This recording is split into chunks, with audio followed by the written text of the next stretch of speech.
Shalom, puji Tuhan. Mari kita masuk ke dalam ibadah pada hari Minggu ini. Kita sama-sama tundukkan kepala, menyiapkan hati kita. Dan kita berdoa. Terima kasih Tuhan untuk berkat firman yang sebentar kami akan menikmati.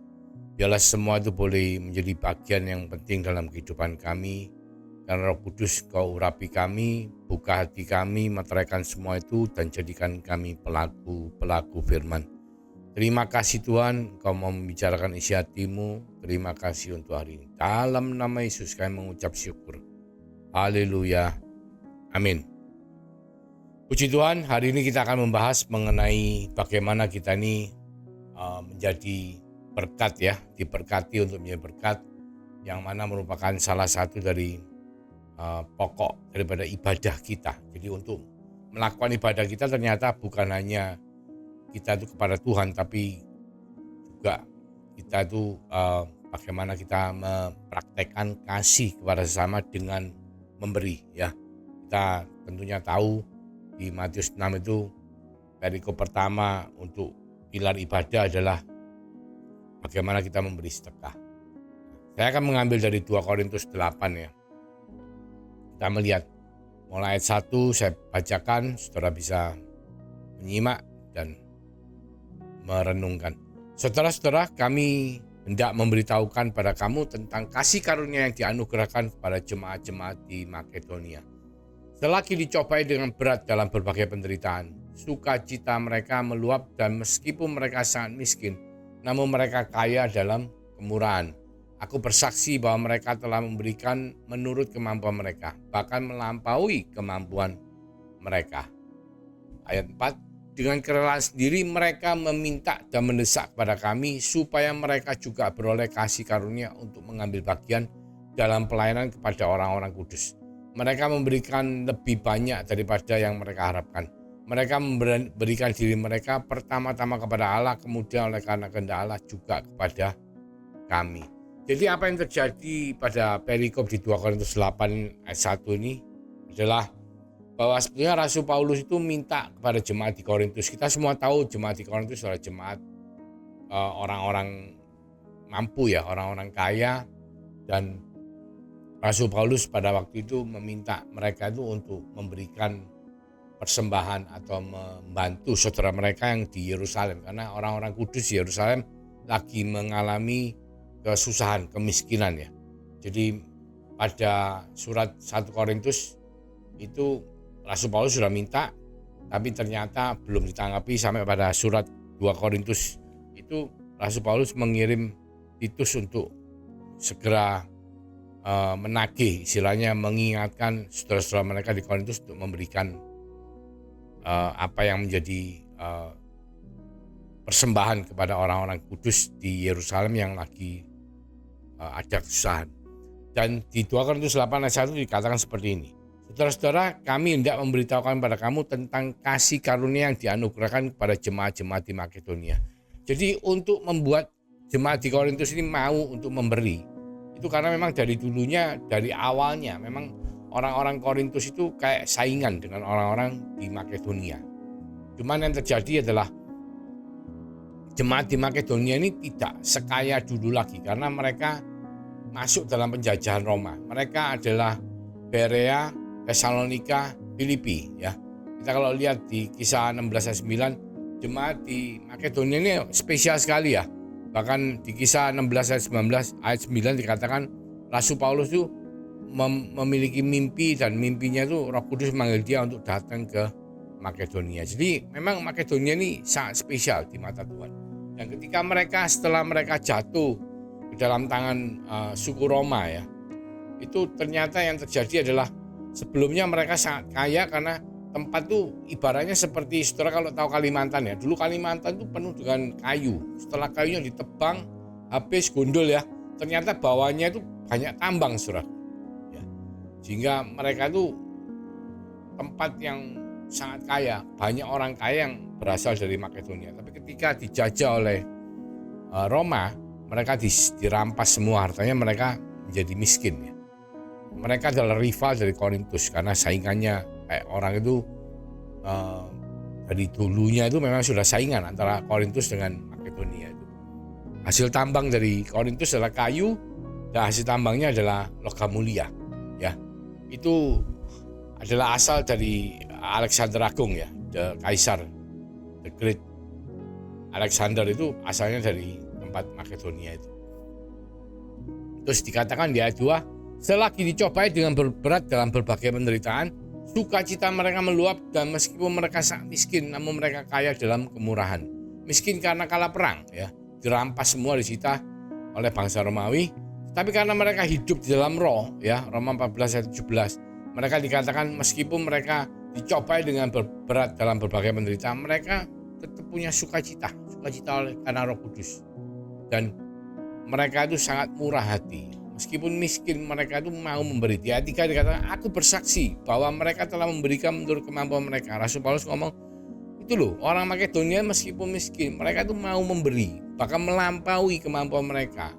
Ya, melampaui kemampuan mereka itu sesuatu yang mungkin saya beberapa tahun lalu, di tahun 2007 ya, ketika Tuhan menjamah saya untuk saya bisa mengalami kelahiran baru.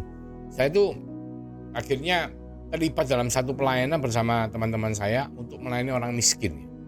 Memang pas yang kami layani itu diadakan 2 minggu sekali dan pas kebetulan sebulan 2 kali, dan pas kebetulan saya melayani sekitar 300 orang lebih bersama-sama dengan rekan-rekan saya. Itu adalah kaum wanita yang merawat anak dan menyusui ya. Jadi itu ketika pertama saya datang saya melihat seperti ini. Jadi ternyata apa? Mereka tuh di pinggiran daripada tempat ibadah itu ada banyak orang ngasih mie instan ya, 1 bungkus, 2 bungkus, ada yang ngasih gula pasir sedikit, ada yang ngasih berbagai macam barang ya, susu dan makanan-makanan ringan, snack ya. Dan itu saya terus bingung loh, kok ditaruh di situ ngapain gitu ya. Terus saya tanya sama para hamba Tuhan yang melayani, itu apa? Oh itu kami berusaha untuk mengajarkan mereka, meskipun mereka itu kan mereka yang datang ke tempat itu bukan orang yang punya harta berlebihan, tapi mereka adalah orang-orang yang memang dijemput ya dari pinggir-pinggir kota, dari kampung, itu dijemput untuk diberkati ya, diberkati dengan firman Tuhan, diberkati dengan persembahan ya, mau juga dengan pengobatan. Yang kecil-kecil mungkin ada diajarkan sekolah minggu, bahkan diberikan buku, diberikan pengajaran, bahkan diberikan obat ya, pengobatan gratis. Ada ambulan yang disediakan untuk mengobati mereka yang tidak mampu berobat. Pada waktu itu masih belum ada BPJS, saudara, masih belum ada KIS ya, masih belum ada tunjangan kesehatan dari pemerintah. Jadi mereka itu sangat membutuhkan support atau barang persembahan yang dilakukan di pelayanan di tempat itu. Dan terus saya itu terharu, saudara. Saya memikirkan mereka sendiri pun mungkin tidak kelebihan ya. Jadi mereka itu mungkin hidupnya pas-pasan. Tapi ketika mereka diajarkan bagaimana mereka bisa berbagi, itu mereka mau memberi meskipun cuma hanya mungkin 1 bungkus instan noodle atau mie instan ya, atau mungkin berapa 1/4 kilo atau 1 on gula dan lain sebagainya. Mungkin snack sedikit ya, Oreo diberikan. Itu tahun 2007, saudara. Dan ternyata banyak juga yang mau memberi. Ya. Jadi kalau melihat dari situ, saya melihat betapa Tuhan tuh sudah mempersiapkan orang-orang yang meskipun mereka itu dikatakan seperti jemaat di Makedonia, mereka miskin, tapi mereka itu murah hati, mereka itu mau memberi. Bukan cuma memberi, tapi melampaui kemampuan mereka itu, mereka mau memberi. Mungkin setelah memberi mereka tidak tahu besok mungkin bisa kekurangan, tapi karena firman Tuhan adalah kita itu memberi untuk menjadi berkat ya, diberkati untuk menjadi berkat. Jadi tentunya kita tidak akan khawatir selama kita mau menjadi saluran. Semakin besar salurannya, maka kita akan menjadi orang yang makin diberkati oleh Tuhan. Ya. Jadi memang sesuatu yang luar biasa. Sama seperti ketika janda miskin memberikan persembahan ya di Lukas 21 ayat 1-4. Mungkin persembahan yang diberi tidak banyak, tapi dia memberikan prosentasenya itu melebihi dari orang-orang yang mungkin punya duit, orang kaya yang memberikan persembahan di dalam bait Allah. Jadi itu sesuatu, dikatakan Tuhan Yesus mengatakan begini, sesungguhnya janda miskin ini memberi lebih banyak daripada semua orang itu, sebab mereka semua memberi persembahannya dari kelimpahannya, tetapi janda itu memberi dari kekurangannya. bahkan ia memberi seluruh nafkahnya. Sama seperti jemaat di Makedonia, itu memberikan melebihi kemampuan mereka. Mereka murah hati, mereka dipenuhi oleh sukacita, dipenuhi oleh Roh Kudus. Dan sama seperti orang-orang yang saya layani di tempat itu yang memang mereka bukan orang-orang mampu, tapi mereka mau memberi dari kekurangannya. Itu adalah sesuatu yang luar biasa. Dan kenapa orang itu mau memberi? Satu, memberi adalah menabur. Ya, di Mazmur 126 ayat 5 dikatakan, orang-orang yang menabur dengan mencucurkan air mata akan menuai dengan bersorak-sorai. Orang yang berjalan maju dengan menangis sambil menabur benih pasti pulang dengan sorak-sorai sambil membawa berkas-berkasnya. Jadi kalau yang namanya menabur, saudaraku, mungkin kita itu bisa sampai bisa menuai, pasti akan menuai pada waktunya. Itu kata firman Tuhan. Jadi apapun yang kita beri itu adalah suatu taburan, dan taburan itu akan menjadi benih yang baik, tumbuh, bahkan kita akan menuai hasil daripada taburan itu. Percaya firman Tuhan, ya dan amin. Pasti saudara akan menerimanya dalam kehidupan kita semua yang melakukan firman Tuhan. Mendengar, percaya, dan melakukan dalam kehidupan kita. Ya. Kenapa memberi selain menabur? Memberi adalah kasih karunia, dikatakan di ayat 4, 2 Korintus 8 ayat 4. Dengan kerelaan sendiri mereka meminta dan mendesak pada kami supaya mereka juga memperoleh kasih karunia untuk mengambil bagian dalam pelayanan kepada orang-orang kudus. Itu adalah sesuatu yang luar biasa. Jadi mereka bukan orang berkelimpahan, tapi mereka dipenuhi oleh sukacita dan kemurahan hati, sehingga mereka tetap mau memberi. Ketika mereka tahu ada orang yang membutuhkan, mereka mau menyediakan dirinya untuk memberi. Bahkan minta kasih karunia Tuhan untuk mereka boleh bisa ambil bagian dalam pelayanan itu. Sama seperti di pelayanan yang saya ceritakan di tempat orang miskin itu, mereka tuh tahu bahwa ada orang yang membutuhkan, mereka punya lebih sedikit, mereka dengan rela memberi, menaruh situ, meskipun mereka tidak tahu yang mengambil nanti siapa, tapi mereka percaya bahwa yang mengambil pasti orang yang membutuhkan. Itu adalah sesuatu yang kita katakan sebagai kasih karunia, ya. Memberi itu adalah kasih karunia. Tadi pertama menabur, kedua adalah kasih karunia. Ketiga, kita tahu tentunya, dan ini pokok daripada pembicaraan hari ini adalah memberi itu adalah ibadah kita. Ibadah yang Tuhan mau kita lakukan, ibadah pelayanan kasih kita kepada sesama, supaya melalui itu kita makin melekat sama Tuhan. Tuhan akan makin hadir, makin menguasai, makin menuntun kehidupan kita sepanjang tahun 2025, bahkan sampai kapanpun itu. Karena Tuhan mau kita melakukan ibadah kita, salah satu yang penting adalah dengan mempraktekkan kasih kepada sesama sebagai saluran berkat, ya, menjadi pilar ibadah, ya. Kita tahu ibadah kita adalah memberi, berdoa, dan berpuasa. Ya, karena kenapa kita memberi? Karena kita diberkati untuk memberkati. Kita lihat di Kejadian 12 ayat 1-4. Ketika itu Allah menunjuk Abraham dan keturunannya sebagai agen, istilahnya sebagai orang yang dipilih memberitakan menjadi berkat bagi seluruh dunia. Dikatakan seperti ini, berfirmanlah Tuhan kepada Abraham, itu namanya Abraham, masih Abraham, pergilah dan dari negerimu dan dari sanak saudaramu dan dari rumah bapamu ini ke negeri yang akan kutunjukkan kepadamu. Aku akan membuat engkau menjadi bangsa yang besar dan memberkati engkau serta membuat namamu masyhur, dan engkau akan menjadi berkat. Nah, ini kuncinya, engkau akan menjadi berkat. Aku akan memberkati orang-orang yang memberkati engkau dan mengutuk orang-orang yang mengutuk engkau. Dan olehmu semua kaum di muka bumi akan mendapat berkat. Lalu pergilah Abraham seperti yang difirmankan Tuhan kepadanya. Nah, diberkati untuk menjadi berkat, ya. Tentunya kalau kita bisa memberkati berarti apa? Kita sudah diberkati. Nah, itu kuncinya di situ. Jadi percaya bahwa kita telah menerima berkat daripada Tuhan, dan oleh karena itu kita memberkati dengan murah hati, kita ambil bagian, kita memberkati saudara-saudara kita yang membutuhkan. Itu adalah ibadah kita, ya. Dikatakan menabur pertama, kedua karena kita ibadah kita, ya. Ketiga, memberi itu adalah kasih karunia, ya. Kenapa kita memberi? Karena kita diberkati untuk menjadi berkat. Dan yang selanjutnya adalah kenapa memberi? Karena memberi itu adalah napas bagi saudara dan saya. Tanpa kita memberi, kita tidak bisa bernafas. Saudara tahu bernafas? Bernafas itu menarik nafas, mengeluarkan nafas. Menarik nafas, mengeluarkan nafas. Nah, mengeluarkan nafas adalah memberi. Misalnya kita mau mengeluarkan nafas, kita cuma ngambil aja, menarik nafas. Tentunya saudara tahu apa yang akan terjadi.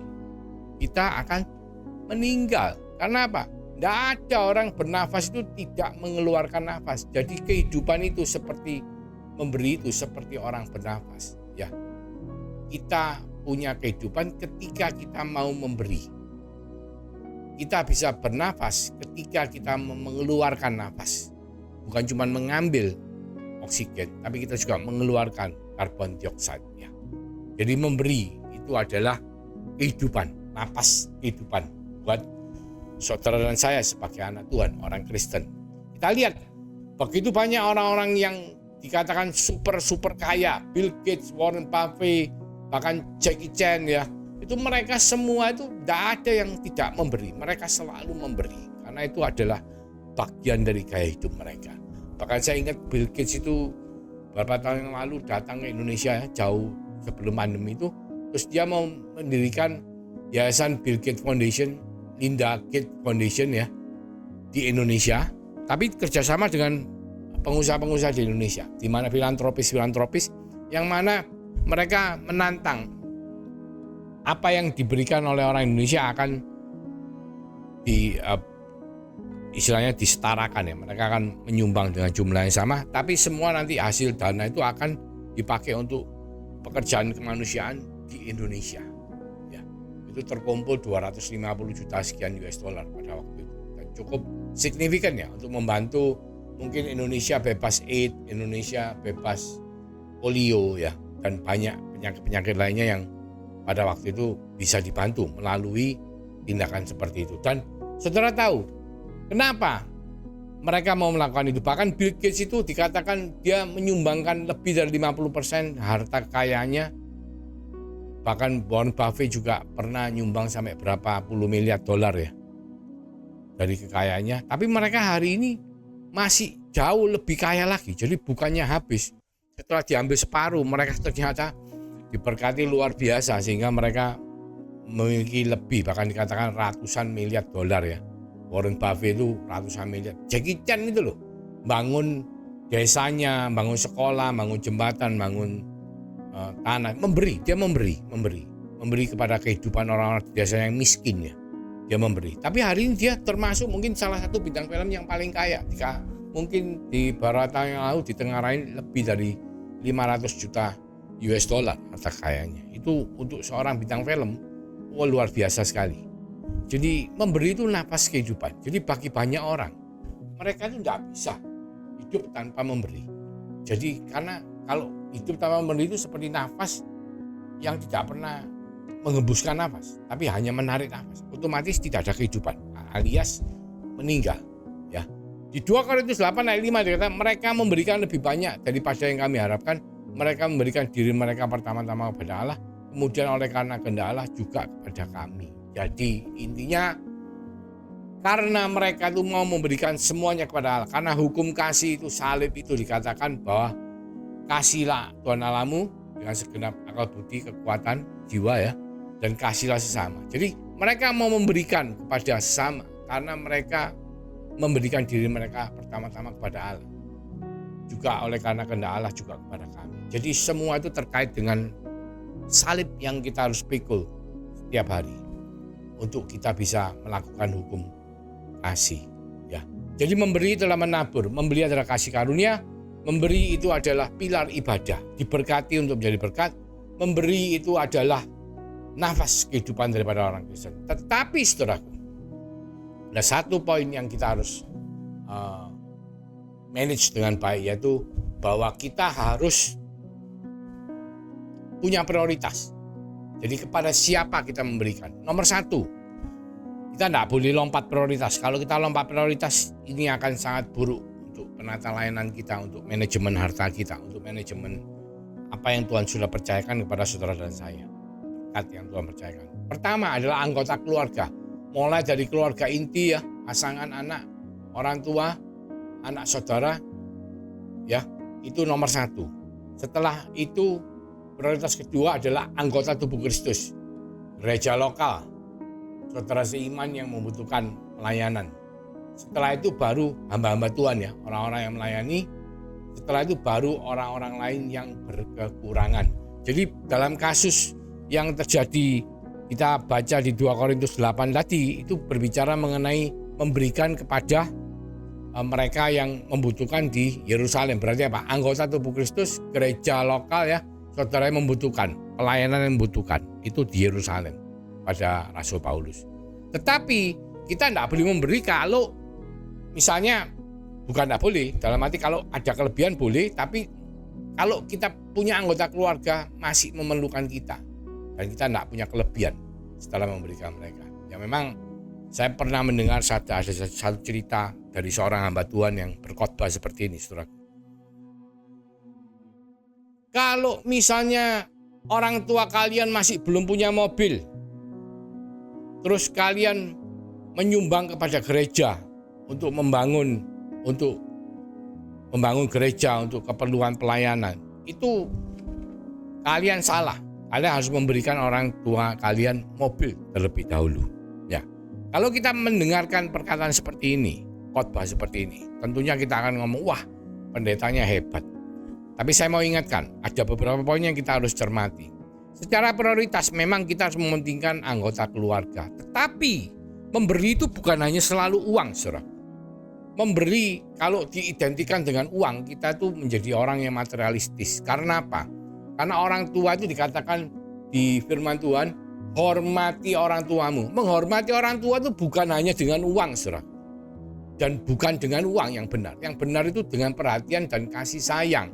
Jadi orang tua itu bukan mungkin kepingin dibelikan mobil, tapi orang tua itu kepingin diajak tinggal bersama, kepingin diperhatikan, kepingin diantar, kepingin diajak hidup bersama. Sama seperti waktu kita kecil, ketika kita belum bisa melakukan apa-apa, orang tua kita membawa kita, menuntun kita, bertanggung jawab pada Tuhan sebagai titipan dari Tuhan untuk membesarkan kita sampai kita bisa mengenal Yesus Kristus sebagai Tuhan dan Juru Selamat. Jadi kalau diidentikan dengan pemberian harta, saya kok kurang setuju. Tetapi dalam urutan saudara untuk memberi kepada pelayanan, memang harus diutamakan orang tua terlebih dahulu daripada pelayanan. Cuman yang ditekankan di sini bukan uangnya, tetapi memberikan kepada orang tua. Mungkin saudara tidak perlu memberikan mobil, ya. Mungkin saudara hanya perlu memperhatikan, ngomongnya gimana? Pap, perlu diantar enggak? Pap, gimana? Sopirnya saya. Nah, itu mungkin jauh lebih menunjukkan kasih kita kepada orang tua kita daripada kita hanya sekedar membelikan mobil terus ditinggal seperti itu. Karena apa? Karena firman Tuhan itu mengatakan, hormati orang tuamu maka akan panjang usiamu dan baik keadaanmu di bumi, ya. Itu firman ya dan amin. Tetapi tetap di dalam prioritas yang pertama adalah anggota keluarga inti, ya. Kedua barusan anggota tubuh Kristus termasuk pelayanan, terus para hamba Tuhan dan orang-orang yang berkekurangan. Jadi saudara harus punya prioritas 1, 2, 3, 4 dalam memberi sebagai pilar ibadah kita. Pertama, memberi adalah menabur. Kedua, memberi adalah kasih karunia. Ketiga, memberi adalah pilar ibadah. Keempat, memberi adalah nafas kehidupan. Karena kenapa? Karena kita diberkati untuk menjadi berkat, ya. Ingat prioritas, anggota keluarga inti, anggota tubuh Kristus, pelayanan, hamba-hamba Tuhan yang melayani, dan orang-orang yang berkekurangan atau pelayanan diakonia. Mari kita renungkan firman Tuhan dan kita belajar untuk mempraktekkan firman Tuhan dalam kehidupan kita dengan memberi atau mengasihi sesama kita. Mari kita berdoa. Terima kasih Tuhan untuk berkat firman-Mu. Terima kasih mengingatkan setiap daripada kami untuk memulai tahun 2025 dengan mengasihi sama kita melalui pemberian kita. Berkati kami, jadikan kami saluran berkat supaya kami boleh memberi, menjadi orang yang Kau pakai untuk memberi. Terima kasih Tuhan, berkati dengan kuasa daripada kasih karunia-Mu melalui iman kepada Yesus Kristus sebagai Tuhan dan Juru Selamat, dan melalui Meterai Roh Kudus yang selalu menyertai, menolong, menghibur, melindungi, memberkati setiap daripada kita mulai hari ini sampai Engkau datang kedua kalinya, bahkan sampai Maranatha. Di dalam nama Tuhan Yesus Kristus kami mengucap syukur, kami berdoa. Haleluya. Amin. Tuhan Yesus memberkati.